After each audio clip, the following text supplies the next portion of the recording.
আবারও একটা দুর্ঘটনার সম্মুখীন হলো। এটা চিনাখরা বাজারের পাশে আবারও একটা অ্যাক্সিডেন্ট হয়েছে। দুইটা গাড়ি সামনাসামনি। আসলে রাস্তাঘাট পিছলি থাকার কারণে এরকম অ্যাক্সিডেন্টগুলোই হচ্ছে। তবে এবার একটু অ্যাক্সিডেন্টের পরিমাণটা অনেক বেশি মনে হচ্ছে। মাঝে মাঝেই অ্যাক্সিডেন্ট হচ্ছে সারা দেশে। যাই হোক, আপনার ভিডিওটা শেয়ার করে দিবেন। ড্রাইভার ভাই, যাত্রীরা সবাই সতর্কভাবে থাকবেন। আল্লাহ পাক যেন আপনাদের সবাইকে হেফাজত করে। আল্লাহ পাক যেন দূরের ড্রাইভার ভাই যারা যাত্রী যাচ্ছে, আল্লাহ পাক যেন তাদেরকে সহি সালামতে পৌঁছায় দেয়। আপনার ভিডিওটা শেয়ার করে রাখবেন। সবাইকে সতর্কভাবে চলার তৌফিক দিক আল্লাহ পাক, সেই কামনা করি।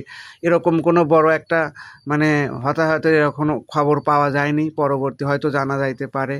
যাত্রী ড্রাইভার কী অবস্থা এখনও আমরা বুঝতে পারিনি। যাই হোক, জানাবো ইনশাল্লাহ যদি সম্ভব হয় পরবর্তী ভিডিওতে। আপনারা সবাই ভালো থাকবেন, দেখে শুনে চলবেন, আসতে যাবেন।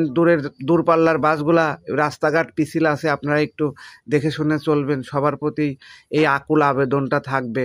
মাঝে মাঝে এরকম অ্যাক্সিডেন্টগুলো হচ্ছে, অনেক মানুষের আনাগোনা। বড় একটা অ্যাক্সিডেন্ট, বিকট জোরে শব্দ হয়েছিল যখন দুইটা বাস সামনাসামনি এরকম মুখোমুখি অ্যাক্সিডেন্ট হয়। অনেক জোরে শব্দ হয়েছিল, আসলেই বুঝতেই তো পারছেন। তাই একটু ভিডিও করে আপনাদের সাথে শেয়ার করে দিলাম। সবাই সতর্কভাবে চলুন। আবারও বলি, সবাই ভালো থাকুন, সবাই সুস্থ থাকুন। ভিডিওটা শেয়ার করে রাখবেন। সবাই ভালো থাকবেন। আসসালামু আলাইকুম।